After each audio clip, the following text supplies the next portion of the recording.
Good morning students, मैं Rahul sir आप सभी का माइंड वर्क क्लासेस में बहुत बहुत स्वागत करता हूं। हम पिछले क्लास में अरिथमेटिक प्रोग्रेशन पढ़ चुके हैं। आज हम नया चैप्टर चालू करेंगे ट्रायंगल्स का।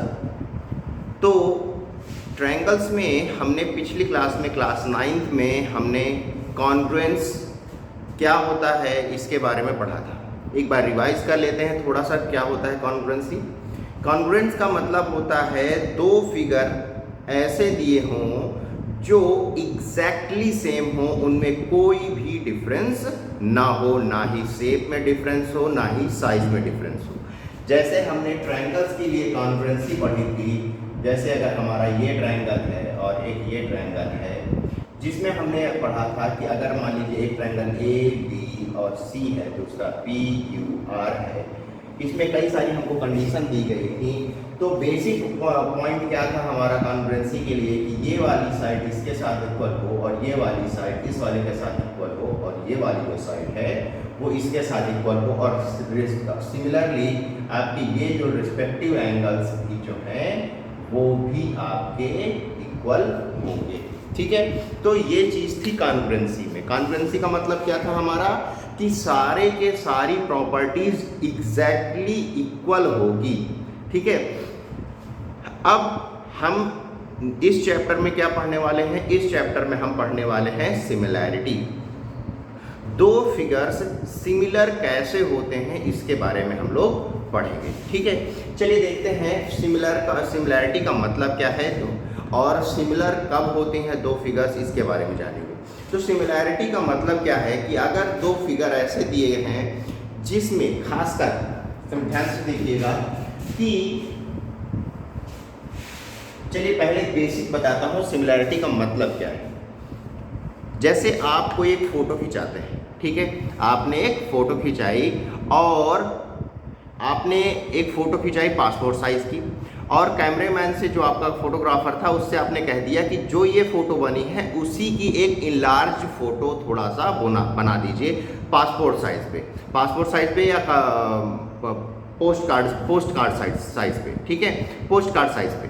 तो आपकी जो पासपोर्ट साइज छोटी वाली फ़ोटो होगी आपकी सेम वैसी ही डिट्टो एक बड़ी वो फ़ोटो आपको बना के दे देगा। ठीक है, तो देखिए इस फोटो में छोटी वाली में और बड़ी वाली फोटो में कोई डिफरेंस नहीं होगा, इन दोनों में कोई डिफरेंस नहीं होगा। बस अंतर क्या होगा कि एक छोटी है दूसरी बड़ी है, सिर्फ इतना डिफरेंस है, इसके अलावा और कोई डिफरेंस नहीं है। तो इसका मतलब क्या हुआ? सिर्फ साइज में डिफरेंस है बट चीजें सिमिलर है। कैसी हैं? सिमिलर है। अब एक चीज समझते हैं, इसी चीज को ट्रिग्नोमेट्री के पॉइंट ऑफ व्यू से देखें तो इसको सिमिलैरिटी का क्या मतलब हुआ?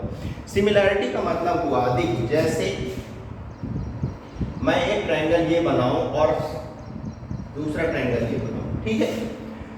अभी देखिए सिमिलैरिटी के लिए कंडीशन क्या होती है कि रेस्पेक्टिव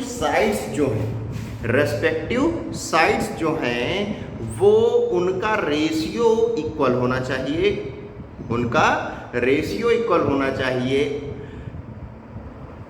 और जो एंगल्स हैं रेस्पेक्टिव एंगल्स इक्वल होने चाहिए। उनका रेशियो इक्वल नहीं होगा, वो एंगल्स ही इक्वल होंगे। अभी समझते हैं, देखिए ध्यान दीजिएगा, angle A B C P Q R, दो ट्रायंगल हमने लिए हुए हैं। तो ए बी और पी क्यू, ध्यान से समझिएगा, ratio of A B upon P Q ratio हो गया, किसके इक्वल होगा? बी सी और क्यू आर के। B C upon Q R is equal to A C upon B R. समझिएगा कि अगर दो ट्रायंगल्स सिमिलर बोले जा रहे हैं तो इसका मतलब ये है कि उनकी रिस्पेक्टिव साइड्स जो हैं उनका रेशियो इक्वल होगा। ठीक, अब एक दो बात ये हो गई। दूसरा ये है कि जो रेस्पेक्टिव एंगल्स जो हैं वो एंगल्स भी इक्वल होंगे। ठीक है, रेस्पेक्टिव एंगल्स इक्वल होंगे। मतलब क्या हुआ इसका मतलब हुआ angle A equal to angle P, angle B is equal to angle Q, angle C is equal to angle R. तो ये हुआ सिमिलर होना। इसी तरह से सिमिलैरिटी आप सर्कल पे देख सकते हैं कि देखिए कोई भी एक सर्कल है, समझिएगा दो सर्कल हैं, अगर उनकी रेडियस डिफरेंट है, अगर दो सर्कल्स हैं जिनकी रेडियस डिफरेंट है तो वो दोनों सर्कल कैसे होंगे, सिमिलर होंगे। अगर रेडियस दोनों की सेम है तो दोनों सर्कल्स कैसे होंगे, कॉन्ग्रुएंट होंगे। ठीक है, तो ये बेसिक कंडीशन है। इसी तरह से अगर दो स्क्वायर ले लिए जाएं जिनकी साइड्स